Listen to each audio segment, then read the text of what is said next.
In the heart of Rome, beneath the glittering veneer of marble columns, golden frescoes, and bustling marketplaces, lurked a darkness that few dared to speak of. The city, celebrated for its grandeur and unmatched power, was a place where decadence and cruelty coexisted in ways that seemed unimaginable to the ordinary citizen. It was here that Gaius Julius Caesar Augustus Germanicus, better known as Caligula, rose to the throne, a man whose reputation would forever blur the line between emperor, tyrant, and monster. At first glance, he was the charming scion of a prestigious dynasty, a young ruler whose public appearances radiated vitality and brilliance. Citizens cheered him in the forum, senators bowed in cautious admiration, and the armies he commanded swore loyalty with a reverence reserved for the divine. Yet behind this cultivated mask of regal poise and public spectacle, Caligula nurtured obsessions that would eventually terrify even the most hardened courtiers. The real story of his reign was not in decrees or battles but in the shadowy corridors of the imperial palace, where power, pleasure, and pain intertwined in ways that have haunted history for nearly 2 millennia. Even during the earliest years of his rule, whispers circulated about his private life. Ancient historians such as Suetonius and Cassius Dio painted a picture of a ruler who delighted not merely in luxury but in the manipulation of human desire and fear.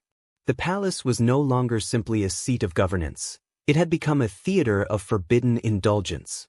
Here, in the hidden chambers and lavishly adorned halls, the emperor staged performances that were as psychologically complex as they were morally shocking.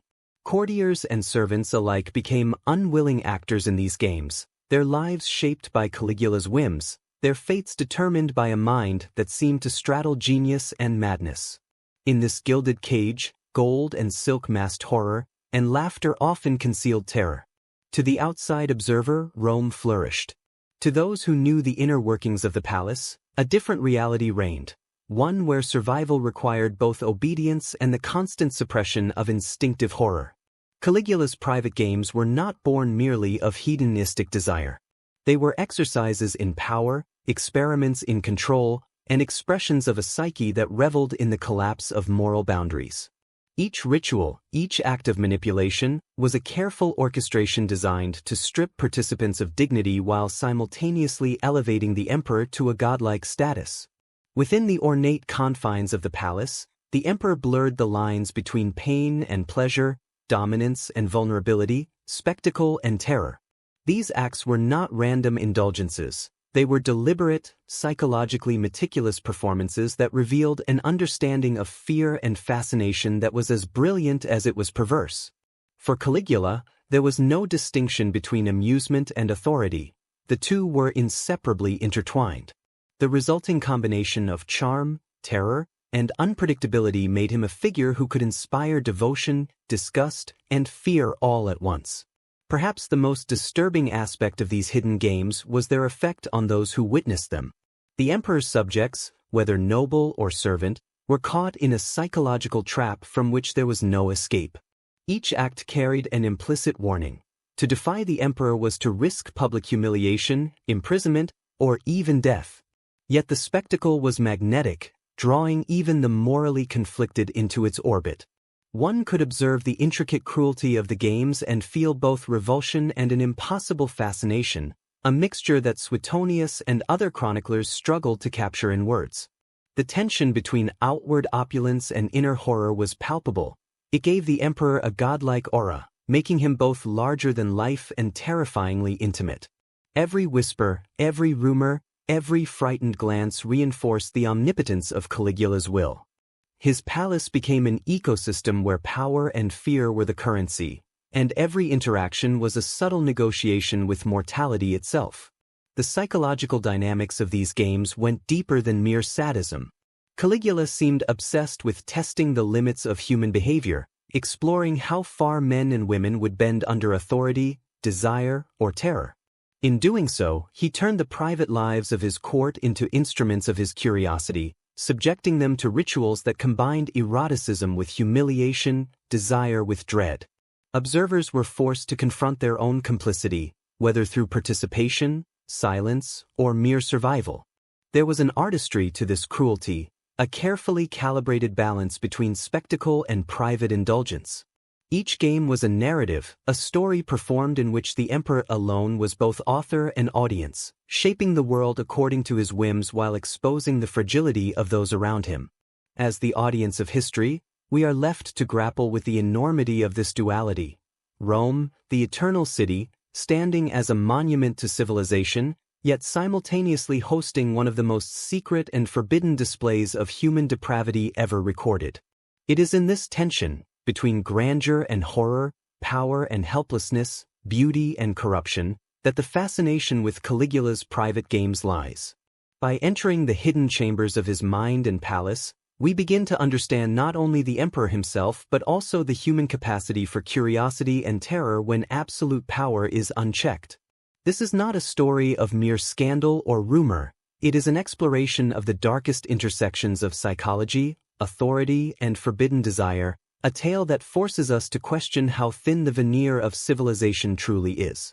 By the time the doors of the imperial palace close, the audience is already trapped in the duality that defined Caligula's reign, a world where luxury and horror are inseparable, where every whispered secret carries weight, and where the very concept of morality is stretched to its breaking point. It is here, in the shadow of the emperor's brilliance and madness, that the story of the most forbidden games in history begins. Rome in the 1st century AD was a city of contradictions, a place where breathtaking beauty and ruthless ambition existed side by side, and nowhere was this more evident than in the world of its ruling elite. To the casual observer, the emperor's life seemed gilded in splendor, defined by triumphs on the battlefield, triumphs in the Senate, and public displays of wealth and generosity. Caligula, like his predecessors, was expected to embody the ideals of Rome: military prowess, political cunning, and an aura of divine authority. But beneath this carefully constructed exterior lay a man whose private obsessions would eclipse any accomplishments or noble deeds. The opulence of his surroundings, the endless feasts, the lavish entertainments, and the glittering procession of courtiers and senators were all part of a stage designed to conceal an inner world of depravity and forbidden indulgence. In this sense, Rome itself became a character in the drama, both magnificent and complicit in the emperor's escalating madness. From the very moment he assumed power, Caligula's reign was marked by a dramatic oscillation between charm and terror. He could inspire loyalty and awe with a single gesture, a witty comment, or a grand spectacle, yet he was equally capable of sudden violence, humiliation, or arbitrary decree. The palace, situated atop Palatine Hill, became a theater where the line between reality and performance blurred. The halls were adorned with sculptures, mosaics, and frescoes that celebrated Rome's history and conquest, yet these same spaces were also arenas for acts so private, so taboo, that only whispered rumors could convey their nature. Visitors to the court often described a sense of unease, a subtle tension in the air, as though the beauty of the surroundings was meant to distract from an invisible but omnipresent threat. It was in these corridors that Caligula's genius for control revealed itself. He understood that fear and fascination were inexorably linked, and he wielded them with the precision of an artist. The emperor's personal indulgences did not exist in isolation. They were enabled and amplified by the culture of the Roman elite, which tolerated and in some ways encouraged the manipulation of desire, wealth, and social standing for personal gain. Senators, nobles, and slaves alike participated in a delicate dance of obedience and subservience, navigating the complex social hierarchy with caution. Luxury became a tool of power, and excess a weapon to remind both allies and rivals of the emperor's supremacy. Feasts would extend for days, serving not only as displays of wealth but as opportunities to reinforce social dominance. Courtiers might watch as a fellow noble was publicly humiliated or witness subtle acts of cruelty disguised as entertainment, their reactions carefully observed by the emperor himself. In this context, the private games were both a natural extension of imperial privilege and a radical escalation of it, a personal theater in which morality and human dignity became instruments of performance. Caligula's understanding of spectacle was both psychological and strategic. He did not merely wish to indulge his own desires, he sought to engineer fear, desire, and awe in equal measure. This required careful attention to detail, the placement of individuals within a room, the timing of a ritual, the orchestration of visual and sensory stimuli. Gold and marble, perfumed oils, and delicate music were often juxtaposed with scenes of extreme humiliation or psychological torment. The effect was a tension that was simultaneously erotic, terrifying, and intoxicating. In this environment, the audience, both willing and unwilling participants, became part of a carefully constructed psychological experiment.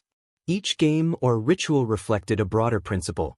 Absolute power allowed the emperor to bend reality to his will, to manipulate perception, and to rewrite the rules of human interaction within the walls of his palace.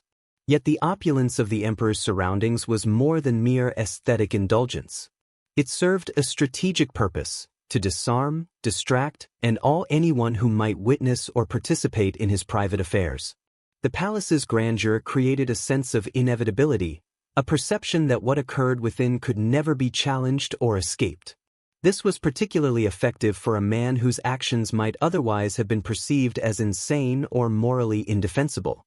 The beauty of the surroundings, the finery of garments, the richness of decor, all became extensions of his authority, blurring the distinction between admiration and fear. The result was a court in which no one could act with true freedom, yet all were compelled to be fascinated, horrified, or complicit. In this sense, Caligula's mastery of psychological theater was inseparable from the physical space he occupied. Even among the Roman elite, the emperor's behavior began to create a subtle, pervasive paranoia. Historians suggest that many of his courtiers lived in a state of constant uncertainty, never knowing when a joke, a feigned compliment, or an innocent gesture might trigger a private display of cruelty. Rumors spread like wildfire, tales of forced humiliations, bizarre sexual rituals, and punishments for imagined slights. Some stories claimed that Caligula would mock the appearances of his guests, exploit their weaknesses, or manipulate them into performing acts that would later be used for his amusement or as tools of control. These actions were not only displays of personal caprice but also mechanisms of power. The court learned that survival depended not only on obedience but on the careful observation of subtle social cues, a constant negotiation with an unpredictable ruler whose private games could turn deadly at any moment. The public face of the emperor, however, remained dazzling. He would appear in the streets of Rome, in the Forum, or at public ceremonies, radiating charm and vigor. Citizens were enthralled, historians noted, by the charisma that could coexist with acts of cruelty hidden behind palace walls. The contrast between public benevolence and private depravity created a powerful tension, one that heightened the intrigue surrounding the emperor's private life. The palace became a mirror reflecting the duality of Rome itself, a civilization capable of magnificent achievements and unspeakable horrors. In this sense, understanding Caligula's private games requires understanding the society that allowed them to flourish, a world where opulence, power, and fear intertwined so completely that the boundaries of morality were almost irrelevant. By establishing this tension between outward grandeur and inner horror, the stage is set for the revelation of Caligula's forbidden indulgences. The beauty of the palace, the glitter of wealth, and the precision of social choreography were all prelude to a series of acts that would redefine the very notion of forbidden pleasure. The emperor's private games were not random excesses but carefully orchestrated exercises in power, desire, and psychological terror. They were born of a society that revered display, a ruler who craved dominance, and a human mind capable of imagining horrors that would leave a permanent mark on history. The world of Caligula's Rome was one in which moral certainties dissolved in the face of absolute authority, and where luxury and horror were inextricably linked, creating an enduring fascination for generations to come. Behind the towering walls of the Palatine Hill, far from the bustling streets of Rome, Caligula's palace concealed a world that most Romans could scarcely imagine. Within these gilded halls, the emperor transformed private chambers into stages for the forbidden, arenas where the boundaries of morality, desire, and fear were deliberately blurred. What began as mere curiosity or indulgence quickly escalated into a meticulously orchestrated theater of power. Courtiers, servants, and occasional unlucky visitors became both performers and prisoners, drawn into the emperor's games in ways that were impossible to resist. The private games were not merely acts of pleasure, they were exercises in psychological dominance, a demonstration of the emperor's ability to manipulate, humiliate, and terrify with unparalleled precision. Every corner of the palace, every shimmering tapestry, every flickering candle seemed designed to enhance the tension, to amplify the sense of uncertainty, and to ensure that all who entered were acutely aware that they were never truly free. These games began subtly. Caligula often tested the boundaries of behavior with small acts, a whispered insult at a dinner, a sudden command that forced a guest to reveal a secret, or an ambiguous gesture that could be interpreted as either amusement or threat. Each act served a dual purpose: to entertain the emperor and to establish a hierarchy in which he alone controlled the rules. Over time, these tests evolved into elaborate performances in which the emperor's pleasure was the ultimate prize. Accounts from ancient historians describe rooms transformed into elaborate sets, lavishly decorated with gold, marble, and silk, yet designed to heighten vulnerability. Candles cast shadows across walls, creating illusions of movement, and the faint scent of perfumes mingled with the underlying tension of fear. In this carefully calibrated environment, every reaction, every glance, every shiver became part of the spectacle. Caligula's private games were often centered on the manipulation of human desire. He understood that pleasure and fear were two sides of the same coin, and he wielded them with both subtlety and cruelty. Participants might find themselves seduced one moment, humiliated the next, unsure where consent ended and command began. The emperor's fascination with control extended beyond the physical. He delighted in the psychological unraveling of his guests, in the way fear could distort judgment, in the way anticipation could intensify every sensation. By alternating between pleasure and terror, he created a dynamic in which participants were perpetually off balance, caught in a web of desire and dread that was impossible to escape. This was a game in which he alone determined the rules, and the stakes were nothing less than dignity, reputation, and sometimes life itself. The emperor's obsession with spectacle was not limited to private chambers. He staged performances that combined eroticism, humiliation, and theatricality, ensuring that even minor acts were laden with tension. A simple dinner could become a test of obedience. A casual conversation could mask an elaborate riddle designed to expose weakness or provoke fear. Suetonius recounts tales of nobles forced into degrading acts for the amusement of the emperor, or of women compelled to participate in ceremonies that were as psychologically demanding as they were morally transgressive. The genius of these games lay in their ambiguity. Participants were never sure whether they were being honored, punished, or both, and this uncertainty intensified the emotional impact. Every smile, every command, every gesture of the emperor carried weight, creating an environment in which nothing could be taken at face value. Perhaps the most disturbing element of these private games was the emperor's capacity to merge beauty with horror. The rooms were resplendent with luxurious fabrics, gilded furniture, and artistic masterpieces, yet these settings became stages for acts that defied comprehension. A delicate marble statue might stand beside a scene of humiliation. The flicker of candlelight could illuminate both elegance and terror. This juxtaposition served a calculated purpose. It heightened the psychological tension, creating a sensory environment in which the unexpected could provoke maximum impact. Guests and servants were forced to reconcile the dissonance between their surroundings and the acts unfolding before them, experiencing a combination of fascination, dread, and awe.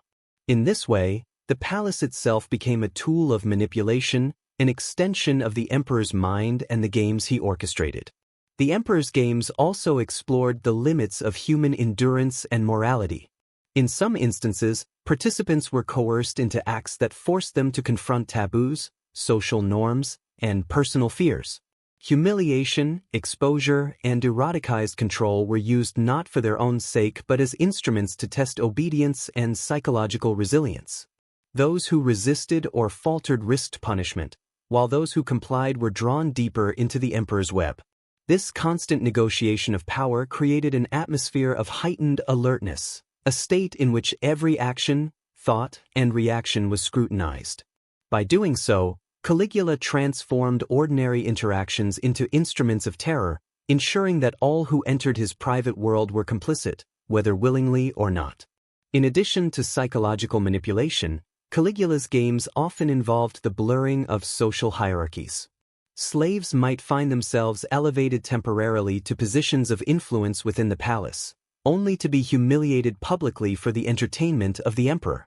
Noblemen could be reduced to subservience, performing acts that contradicted their status, while women of the court were drawn into ceremonies that challenged societal expectations of propriety and virtue.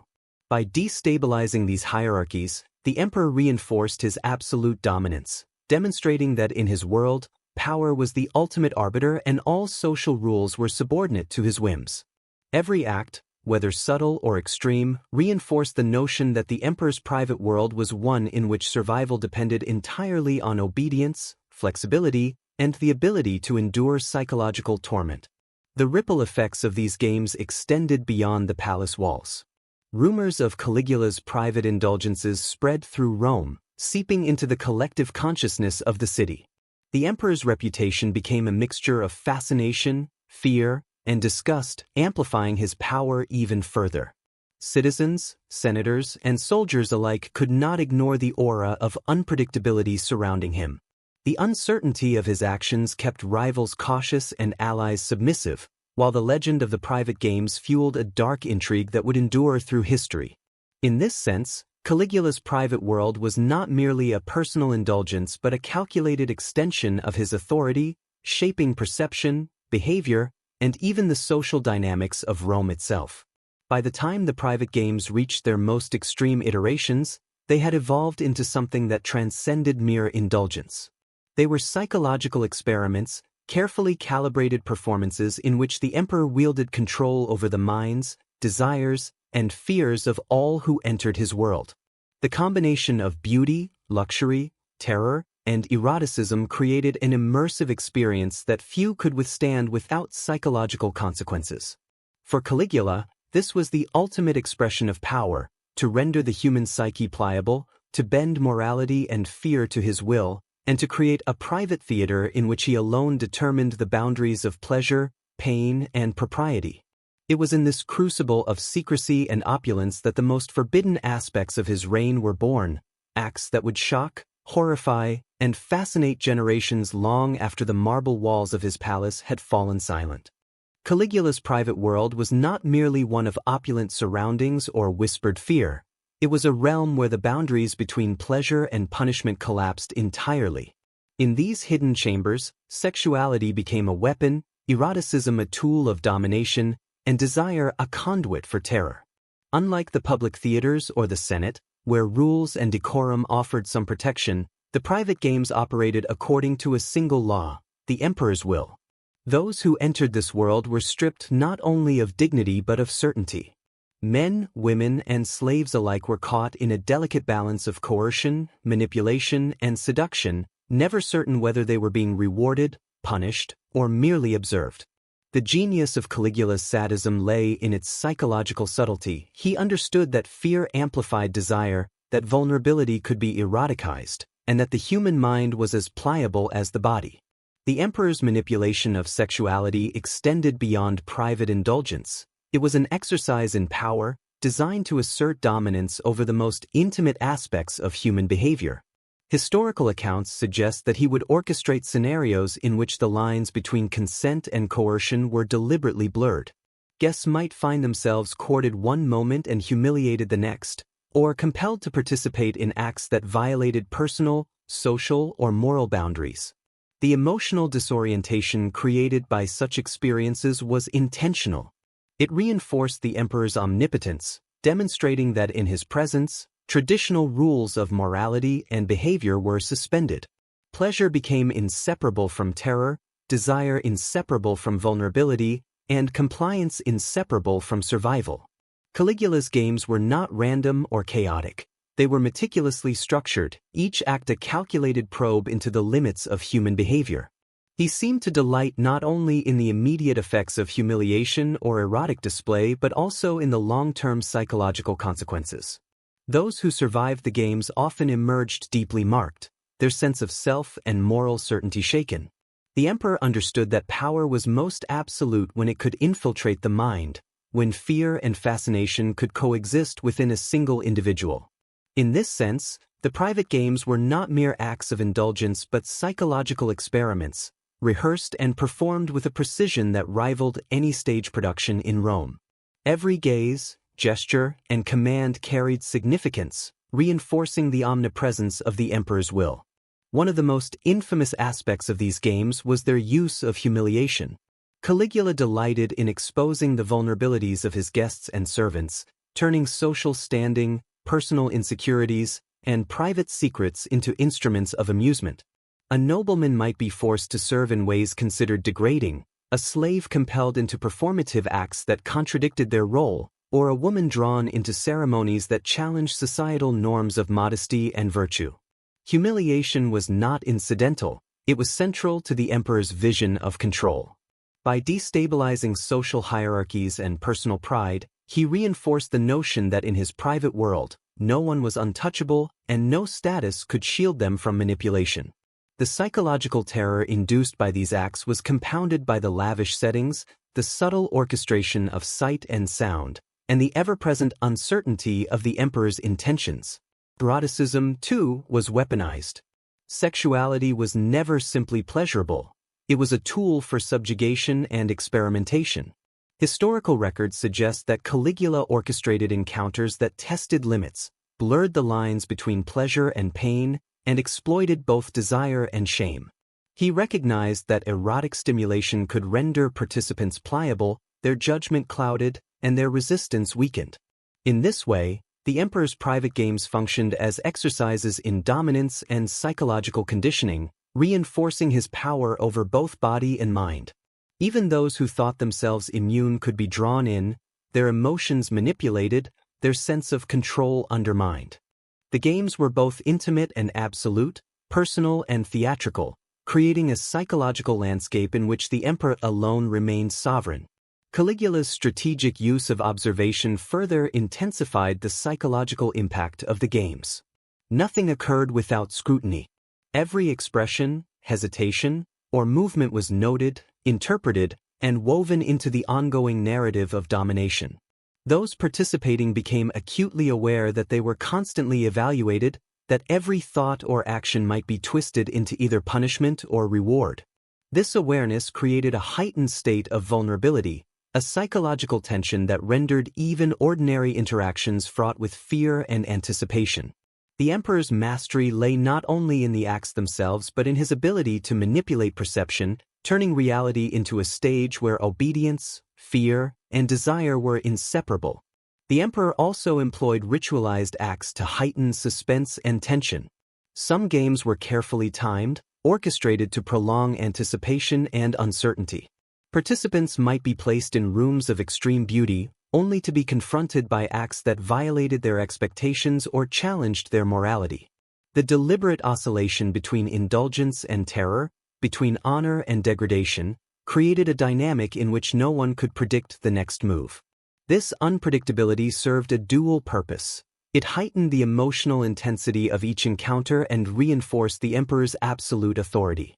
By keeping participants off balance, Caligula ensured that they were perpetually aware of their dependence on his favor, their vulnerability magnified by both the setting and his unpredictable will.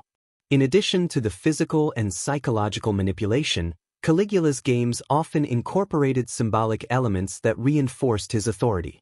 Luxurious objects, intricate costumes, and carefully arranged spaces were all part of a narrative in which the emperor portrayed himself as both godlike and terrifying. Objects became instruments of control, settings were stages for moral and social experimentation. In this way, even the most decorative or benign elements of the palace were transformed into tools of domination, designed to reinforce the emperor's omnipotence and the inseparability of pleasure, fear, and obedience. The aesthetic and psychological were fused, creating experiences that were as artistically sophisticated as they were morally abhorrent. Yet perhaps the most chilling aspect of these games was the way they reflected the emperor's understanding of human psychology. Caligula seemed to recognize that fear and desire could be manipulated to the same effect, that humiliation and eroticism could be intertwined to produce both compliance and fascination. He understood that the human mind could be both an instrument and a canvas, capable of being shaped, tested, and broken in the pursuit of his own amusement. The private games were therefore not mere indulgences. They were lessons in control, explorations of the dark corners of desire, and demonstrations of the consequences of unchecked power. Every act, every ritual, and every encounter reinforced a single truth. In the emperor's world, moral boundaries were meaningless, and survival depended on understanding the complex interplay of pleasure, fear, and obedience. By the end of these private games, the emperor had created a realm in which no participant could leave unchanged. Men and women emerged with their sense of self altered, their perception of morality distorted, and their understanding of power irrevocably transformed. Caligula's genius lay not merely in cruelty or excess but in his ability to orchestrate experiences that left lasting psychological impressions. The private games were a masterclass in domination, a fusion of eroticism, terror, and artistry that has fascinated historians and psychologists alike for centuries. They reveal a ruler who understood the human mind with terrifying precision and whose legacy continues to serve as a dark mirror for the interplay between power, desire, and fear. The emperor's private games were never confined to mere acts of coercion or erotic manipulation. Objects, settings, and ritualized implements became extensions of his will, transforming the physical environment into a stage where both fear and desire could be carefully orchestrated. Every chair, every bed, every curtain, every golden vessel had potential meaning, capable of signaling privilege or impending humiliation. In Caligula's palace, luxury and terror coexisted, each enhancing the other. A single opulent room could simultaneously inspire awe and dread, its richness contrasting sharply with the acts of degradation that unfolded within. The deliberate juxtaposition of beauty and cruelty amplified psychological tension, ensuring that no participant could feel fully safe or confident in their surroundings. Every element of the setting, every detail of decor, was weaponized, turning the palace into an instrument of power and control. The emperor's fascination with instruments of fear went beyond mere aesthetics. Ancient sources suggest that he employed objects designed specifically to humiliate, coerce, or terrify. These were not crude tools but items carefully chosen for their symbolic and psychological impact. Silver cups might be used to force participants into acts of subservience. Luxurious silks could simultaneously conceal and expose vulnerability. Even the arrangement of furniture could influence behavior, subtly manipulating posture, gaze, or proximity to the emperor. In this sense, every object was a participant in the game, a silent enforcer of the emperor's will. Those who encountered them learned quickly that beauty could mask danger and that every detail of the environment could be a test of obedience and endurance. The use of objects extended to ritualized performances as well. Caligula often staged ceremonies in which items symbolized the blending of authority, eroticism, and terror. A jeweled cup might represent power or temptation. A carefully chosen garment could signal submission or status. A single candle's flame could evoke vulnerability or highlight exposure.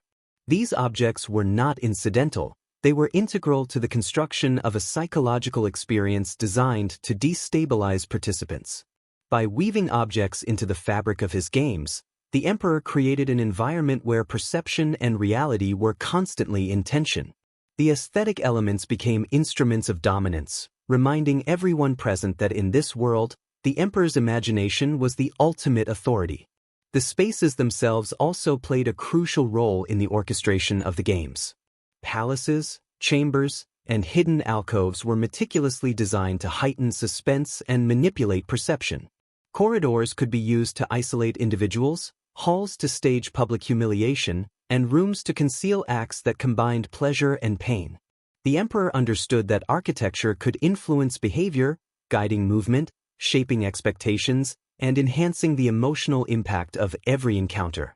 Participants quickly learned to navigate these spaces with caution, aware that every doorway, shadow, and corridor could conceal either threat or indulgence. The physical environment became inseparable from the psychological experience, a tool that amplified both fear and fascination. Luxury itself became a weapon in Caligula's arsenal. Rich fabrics, elaborate frescoes, golden adornments, and delicate scents were not merely decorative, they were calculated instruments of influence. The sumptuous surroundings created a sensory tension, a duality in which participants were alternately seduced and disoriented. Beauty, in this context, was never comforting. It was both a lure and a test, a reminder that the emperor's power could transform pleasure into fear. Even the most privileged guests were vulnerable, their expectations of comfort constantly undermined by the unpredictability of the emperor's will. By embedding terror within luxury, Caligula ensured that obedience and compliance were reinforced through both awe and apprehension. The psychological sophistication of these instruments of fear cannot be overstated. Caligula seemed to understand that control over the mind was as important, if not more so, than control over the body. Objects, settings, and ritualized implements served to shape perception, manipulate attention, and heighten emotional response. A simple golden chalice could evoke anticipation, anxiety, or dread, depending on how it was used. A velvet curtain might conceal or reveal humiliation at precisely the right moment. These tools allowed the emperor to craft experiences in which participants were perpetually uncertain, a state of heightened vulnerability that intensified both fascination and terror. The subtlety and precision of this psychological manipulation mark a sophistication rarely matched in recorded history. The emperor's obsession with symbolic meaning extended even to the smallest details. Servants and courtiers could be made to carry objects in particular ways, present them with deliberate gestures, or interact with them under specific conditions. Each action, each placement, each orientation was a potential reflection of loyalty or defiance. By controlling these small but significant elements, Caligula reinforced a pervasive awareness of surveillance and judgment. Participants quickly internalized the lesson. In his private world, even the most trivial object could carry enormous weight, and every interaction could serve as a measure of obedience, cunning, or vulnerability. Caligula's manipulation of objects and space also served to blur the boundaries between reality and performance. The palace itself became a theater, the participants actors, and every object a prop imbued with dual meanings. This theatricality ensured that the emotional stakes were always high, that the tension was continuous, and that the emperor's presence was inescapable even when he was not physically visible. By orchestrating these immersive environments, the emperor heightened the psychological impact of his games, creating experiences that were at once intimate, elaborate, and terrifying. It was a mastery of human perception, a calculated use of material culture to reinforce the supremacy of the ruler's mind over the bodies and psyches of all who entered his domain. Ultimately, the instruments of fear and luxury were extensions of the emperor's personality and obsession. They allowed him to project authority, manipulate desire, and destabilize the human psyche with a precision that was both brilliant and horrifying. Participants were never passive. They were continuously engaged in a complex interplay of obedience, anticipation, and fear, mediated through objects, spaces, and ritualized elements. Every act, every glance, every object became part of a network of control, ensuring that the emperor's power was felt not only physically but psychologically, emotionally, and morally. In this way, the material world of the palace became inseparable from the private games themselves, a testament to the intricate and terrifying genius of Caligula's reign. The legacy of these instruments of fear endures in historical memory. They reveal a ruler who understood the profound connection between environment, perception, and psychological influence, and who used this understanding to craft experiences that were as morally transgressive as they were aesthetically sophisticated. The emperor's private games were more than acts of indulgence or cruelty. They were immersive performances in which every object, every space, and every ritualized implement played a role in asserting dominance, eliciting fascination, and shaping the minds of those caught within his orbit. In this meticulously constructed world, beauty and horror were inseparable, and the emperor's will became the ultimate arbiter of morality, desire, and fear. Caligula's obsession with control and domination extended far beyond physical spaces, instruments, or rituals. At the core of his private games lay a profound desire to be perceived not merely as emperor, but as a living god. He demanded reverence, submission, and awe that went beyond political loyalty. His authority was to be unquestioned, absolute, and divine in nature. In the palace's hidden chambers, these ambitions were translated into elaborate displays in which participants were forced to acknowledge his supremacy in ways both subtle and shocking. Courtiers, slaves, and even family members became unwilling witnesses and accomplices in performances that blurred the lines between devotion, fear, and moral compromise. Through these orchestrated acts, Caligula reinforced a psychological hierarchy in which he alone occupied the pinnacle, untouchable and omnipotent, a god among mortals whose will was law in every dimension of life. The emperor's self-deification was not a mere public spectacle. It permeated his private indulgences, shaping every act within his games. He referred to himself with titles that elevated him above the constraints of human morality and law, insisting that others treat him as divine.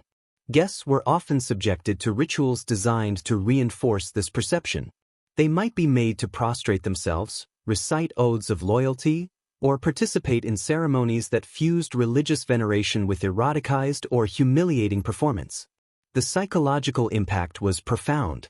By combining worship with fear, Caligula ensured that participants internalized his dominance at the most intimate level. This was not only a means of asserting power but a deliberate effort to shape the emotional and moral reality of those around him, demonstrating that obedience to the emperor equated to both survival and a distorted form of devotion. In these private games, divinity was inseparable from unpredictability. The emperor's actions were often shocking, contradictory, or morally incomprehensible, yet they demanded reverence. A participant might be flattered, rewarded, or elevated one moment, only to face public humiliation or psychological torment the next. This unpredictability reinforced the perception of the emperor as godlike, a force beyond human comprehension, whose decisions were guided by will alone rather than by rationality or fairness. The emotional tension created by this duality was intoxicating, terrifying, and disorienting. Those who navigated the palace learned quickly that they were never entirely safe, yet could not help but be fascinated, a combination of fear and admiration that made the emperor's private world compelling, unavoidable, and inescapable. Caligula's divine self-image also served to rationalize and magnify the horror of his private indulgences. In his mind, acts that might appear cruel, eroticized, or morally transgressive were manifestations of his authority, expressions of his godlike prerogative, and demonstrations of power that could not be questioned. By framing his actions as divinely sanctioned, he removed moral constraint from his own behavior and imposed psychological constraint on others. Participants were made to feel complicit in this construction, whether through forced participation, silent observation, or the mere act of witnessing. The emperor's divinity became both shield and weapon, elevating his acts from the realm of human depravity into the sphere of awe, terror, and reluctant admiration. The emperor's games frequently incorporated religious symbolism to reinforce this godlike status. Ritual objects, carefully staged settings, and ceremonial gestures were employed to create the impression of cosmic significance. A simple chalice might be imbued with symbolic meaning. A curtain drawn in a particular manner could signify both revelation and concealment. In this way, the private games were transformed into acts of ritualistic devotion, linking pleasure, fear, and moral transgression with an almost sacred undertone. Participants were not only engaged physically and psychologically but spiritually coerced into acknowledging the emperor's supremacy. In this complex interplay of symbolism, control, and sensory manipulation, Caligula elevated cruelty to a form of divine performance, and participation became a test of both moral and existential compliance. The psychological consequences of such godlike assertion were profound. By presenting himself as divine, Caligula forced his court into a state of heightened vigilance, moral ambiguity, and constant self-regulation. Every action, gesture, and reaction could be interpreted as obedience or defiance, reverence or contempt. The emperor's omnipresence, whether literal or symbolic, created an environment in which every thought carried weight, every decision had potential consequences, and every failure to anticipate his will could be disastrous.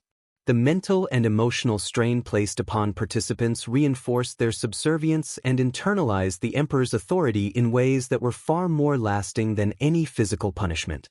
Survival depended not only on obedience but on mastering the subtle art of perception, constantly attuned to the fluctuating moods and desires of a man who positioned himself as God. Yet, while Caligula's divinity was an assertion of power, it was also a reflection of his madness.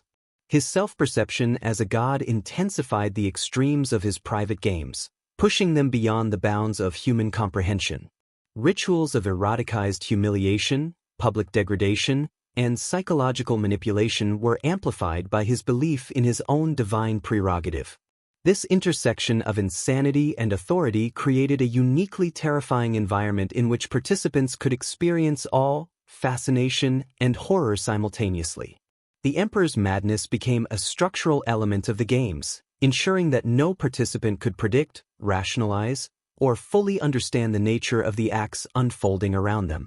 In this way, the emperor's private indulgences were inseparable from his delusions of godhood, each reinforcing the other in a cycle of escalating terror and fascination. Caligula's self-deification also had practical implications for control. By presenting himself as godlike, he undermined any challenge to his authority, making resistance both morally and practically perilous. Courtiers, senators, and family members were caught in a dual bind. To oppose him was both treasonous and sacrilegious. To comply meant risking humiliation, sexual exploitation, or manipulation. The emperor's divine persona extended his reach beyond physical coercion into the psychological and moral domains, creating an environment in which obedience was not simply pragmatic but existentially necessary. The emperor became the ultimate arbiter of reality, the sole interpreter of morality, and the undisputed master of pleasure, pain, and fear. Even in his moments of extreme indulgence, Caligula maintained a meticulously orchestrated sense of performance. Every act of eroticized coercion, every scene of humiliation, every symbolic gesture was embedded within a narrative that reinforced his godlike authority. Participants, whether willing or unwilling, were part of a drama in which he alone was central. In these performances, moral boundaries dissolved, and the emperor's will became synonymous with divine law. The result was an environment of psychological totality, a realm in which luxury, terror, desire, and awe were inseparable, and where every individual's perception of reality was filtered through the lens of Caligula's godhood. By intertwining madness, divine self-image, and meticulous orchestration, Caligula transformed his private games into acts that were as psychologically sophisticated as they were morally abhorrent. Participants were ensnared in a world where obedience, fascination, fear, and desire were inseparable, and where survival depended on the ability to navigate a constantly shifting moral and emotional landscape. The emperor's godhood magnified both the horror and the allure of his games, creating experiences that have endured in history as some of the most forbidden, shocking, and psychologically profound examples of absolute power. In this dark crucible, Caligula's private games became not merely entertainment or indulgence, but instruments of divine assertion, psychological domination, and eternal fascination. Even within the lavish and terrifying confines of Caligula's private palace, there existed a hierarchy of psychological experience that few outsiders could comprehend. While objects, spaces, and rituals served to manipulate behavior, it was the emperor himself who functioned as the ultimate instrument of control. His presence alone, whether silent or active, transformed ordinary moments into charged encounters, where fear, desire, and obedience intertwined. Courtiers, servants, and visitors were acutely aware that nothing they did escaped his perception. Every gesture, every hesitation, every glance could become a test or a spectacle. This omnipresence created a psychological tension that was both intoxicating and suffocating, a dynamic in which the emperor's will became inseparable from the fabric of daily life. Caligula's genius for psychological manipulation extended beyond mere observation. He had an intuitive understanding of the ways in which human emotion could be weaponized, turning admiration, love, or loyalty into tools of control. Participants in his private games often experienced a profound sense of cognitive dissonance. They were drawn to him through charisma, charm, or the allure of privilege, yet simultaneously repelled by his cruelty and moral transgressions. The interplay between attraction and terror, desire and fear, created a unique psychological environment in which compliance became not only a survival mechanism but a compulsion. The emperor's ability to exploit these conflicting emotions demonstrates a sophisticated, almost predatory understanding of human nature, one that transcended simple cruelty and entered the realm of psychological artistry. One of the most potent tools in Caligula's arsenal was unpredictability. He cultivated a reputation for caprice, alternating between kindness and terror, reward and humiliation, seduction and degradation. This inconsistency forced participants into a state of constant alertness, perpetually assessing his mood, interpreting subtle cues, and recalibrating behavior. The uncertainty was central to the experience. It amplified fear, heightened anticipation, and magnified emotional response. Courtiers were never able to act with full confidence. Each moment could shift from safety to peril, pleasure to embarrassment, or reverence to horror. The genius of this manipulation lay in its subtlety. It was not merely the acts themselves that imposed control, but the constant psychological tension that preceded and accompanied them. Caligula also understood the profound effect of social dynamics in amplifying psychological power. Participants were rarely isolated. They were part of a network of observation, comparison, and competition. Guests could be made to witness the humiliation of others, forced to participate in acts that compromised their moral or social standing, or placed in situations that tested loyalty to friends, family, or colleagues. The interplay between social exposure and personal vulnerability intensified the impact of the emperor's games, ensuring that compliance was reinforced not only through fear of punishment but through fear of shame, judgment, and isolation. In this sense, the private games were as much about social control as they were about individual domination, creating a complex web of psychological entanglement from which escape was nearly impossible. Eroticism remained a central element of this psychological web. Caligula recognized that sexual desire was inseparable from vulnerability, and he exploited this dynamic with calculated precision. Acts of eroticized humiliation, coercion, and performance were designed to destabilize participants' sense of self, to blur the lines between pleasure and fear, and to create deep emotional imprinting.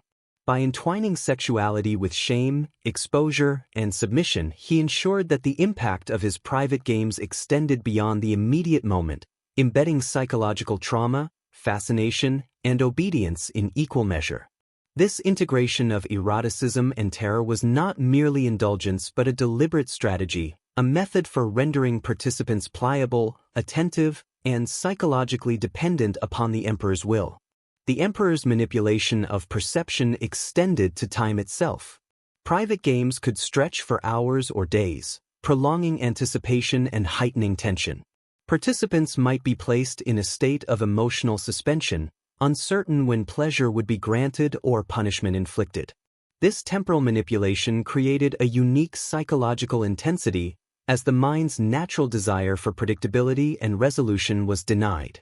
Each delay, each carefully timed moment, increased vulnerability and reinforced the emperor's control.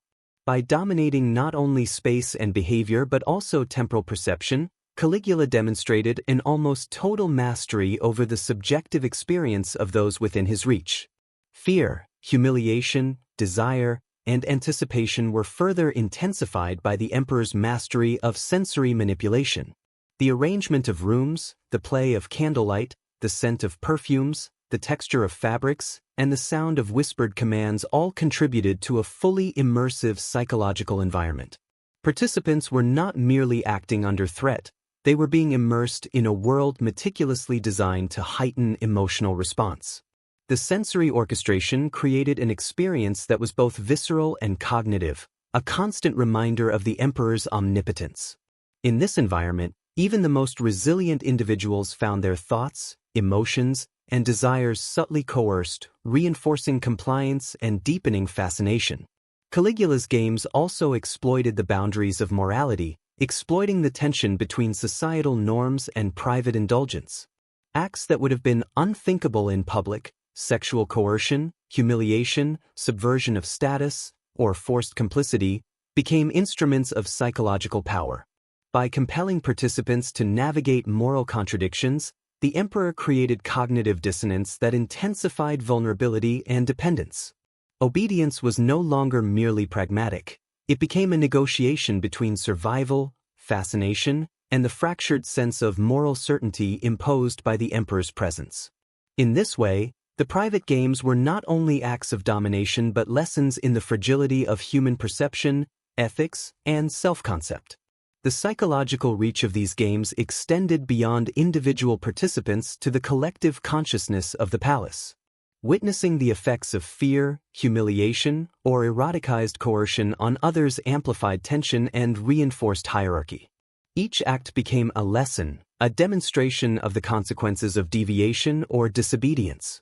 By creating a network of observation and internalized control, Caligula ensured that power was exercised not only directly but through the minds of those who were coerced, terrified, or fascinated.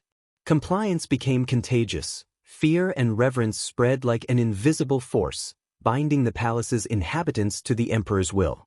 Ultimately, the private games orchestrated by Caligula were not merely indulgences, spectacles, or exercises in cruelty. They were sophisticated experiments in psychological domination, meticulously designed to manipulate perception, emotion, morality, and desire. By blending fear, eroticism, anticipation, and social dynamics, the emperor created a totalizing environment in which every participant's mind was as controlled as their body. His genius lay in understanding the subtle interplay of human psychology, morality, and perception, transforming acts of indulgence into instruments of awe, terror, and obedience.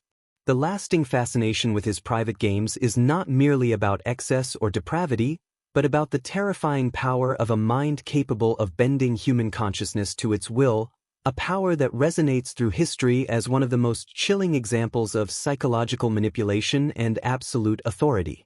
Caligula's private games reached their ultimate form not in physical cruelty alone, but in the psychological domination he wielded over every participant. Fear, anticipation, and desire were meticulously entwined, creating an environment where pleasure and terror became inseparable. Even the most minor act, a glance, a gesture, a word, could determine one's fortune or humiliation, reinforcing his omnipotence. The emperor's unpredictability amplified tension, forcing participants into constant alertness and moral negotiation, unsure when indulgence would shift to degradation. Every chamber, object, and ritual was part of a calculated theater, turning obedience into an existential necessity. Humiliation and eroticized manipulation were central to this orchestration. Noblemen could be publicly degraded, women coerced into morally compromising acts, and servants made complicit in orchestrated displays of vulnerability. Social observation amplified these effects. Seeing others succumb intensified compliance, awe, and fear. Caligula's genius lay in exploiting human psychology, shaping behavior through anticipation, moral ambiguity, and the thrill of forbidden fascination. Compliance became a habit, fascination unavoidable, and emotional imprint lasting. Through ritual, symbolism, and sensory manipulation, the emperor transformed his palace into a totalizing environment. Luxury, eroticism, and horror became instruments of psychological control, while moral boundaries dissolved under the weight of his presence. The ultimate cruelty of these games was not in momentary suffering, but in the enduring effects on thought, emotion, and perception. Caligula's private world was a testament to the terrifying power of human manipulation when intelligence, madness, and absolute authority converge, leaving a legacy of awe, fear, and moral reflection. The forbidden games of Caligula remain one of history's most haunting examples of absolute power exercised not merely over bodies, but over minds, hearts, and the very moral compass of those who surrounded him. His genius, if it can be called that, was not in raw cruelty alone, but in the subtle, meticulous orchestration of human psychology. He transformed fear, desire, anticipation, and shame into instruments of control, creating an environment where obedience became instinctive and fascination unavoidable. Courtiers, servants, and even family members were forced to navigate a world where every glance, gesture, and word might shift them from favor to humiliation, from safety to exposure. In this world, moral certainty was impossible, and the boundaries between pleasure and terror blurred so completely that survival itself demanded complicity. At the core of Caligula's power was his understanding of human perception. He recognized that the mind could be manipulated as effectively as the body. By combining unpredictability, eroticized coercion, and public or private humiliation, he ensured that participants never fully understood their own position in his carefully constructed hierarchy. A nobleman might be elevated one moment and degraded the next. A woman could be rewarded with attention while simultaneously forced into acts that transgress societal norms. Even loyal attendants could become instruments of surveillance and exposure. Every interaction, whether voluntary or coerced, became part of a network of psychological domination, reinforcing the emperor's omnipotence while instilling a mixture of fear, awe, and reluctant admiration. The emperor's private games also exploited the social dynamics of his court. Observation was a form of control, and participants were never isolated from scrutiny. Witnessing another's humiliation, coerced performance, or moral compromise magnified tension and reinforced the lessons of obedience. Participants internalized not only their own fear and desire, but also the social consequences of failing to navigate the intricate and perilous rules of the palace. Caligula's brilliance lay in leveraging these social interactions to extend his influence, ensuring that the psychological weight of his authority was multiplied through the collective consciousness of his court. The emperor's presence was not limited to moments of direct engagement. It lingered, omnipresent, through anticipation, observation, and social memory. Eroticism played a uniquely potent role in this psychological architecture. Caligula entwined sexual desire with shame, exposure, and moral compromise, producing experiences that left participants emotionally and psychologically imprinted. Pleasure became inseparable from terror, submission inseparable from fascination. The eroticized nature of his acts intensified the psychological impact of humiliation, making participants dependent not only on his favor but on their own compulsion to comply. These encounters were carefully staged, combining ritual, symbolism, and sensory manipulation to maximize anticipation and emotional intensity. In doing so, the emperor transformed sexual indulgence into a profound tool of psychological control, ensuring that his influence persisted far beyond any single event. Caligula's manipulation of perception extended even to time itself. He orchestrated delays, prolonged rituals, and suspended gratification to heighten emotional tension. The mind, desperate for predictability and resolution, was kept in a state of constant alertness, amplifying fear, anticipation, and moral anxiety. In these moments, the palace became not a place of pleasure alone but a laboratory of human psychology, where every variable, light, sound, gesture, object, and social interaction was controlled and calibrated to maximize the emperor's authority. The psychological mastery on display in these moments reveals a ruler who understood, instinctively and terrifyingly, the mechanisms of human thought and emotion. Yet what makes Caligula's legacy so chilling is the enduring relevance of these lessons. His games reveal how power, when combined with insight into desire, fear, and moral ambiguity, can fundamentally reshape perception and behavior. History often remembers him for his excesses, madness, and cruelty, but the true horror lies in the methodical precision of his psychological domination. The emperor's private world illustrates the fragility of morality under extreme authority and the susceptibility of human desire and fear to manipulation. In a sense, the lessons of Caligula's palace remain as instructive as they are horrifying, reminding us that the most forbidden acts are not simply physical, but mental and moral, seeping into thought, perception, and conscience. Ultimately, the story of Caligula's private games endures because it confronts us with uncomfortable truths about human nature. It is a stark reminder that absolute power, intelligence, and insight into human psychology can be weaponized to awe, terrify, and dominate. Luxury, eroticism, fear, and awe were fused into instruments of total control, leaving participants irrevocably altered and the historical record permanently scarred. While centuries have passed, the fascination with his reign continues, not merely because of moral outrage or voyeuristic curiosity, but because it illuminates the mechanisms by which human thought, emotion, and morality can be bent, coerced, and entranced by a singular, unrestrained will. Caligula's private world, in all its horror and sophistication, leaves us with a lingering unease. The most forbidden acts are those that invade the mind, reshape morality, and assert dominion over perception itself.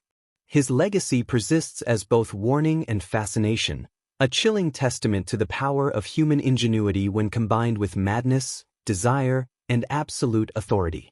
The emperor's games endure as a mirror, reflecting the vulnerability, complexity, and dark potential of the human psyche across time, and reminding us that the mind, when exposed to fear, fascination, and obsession, can become the most terrifying domain of all.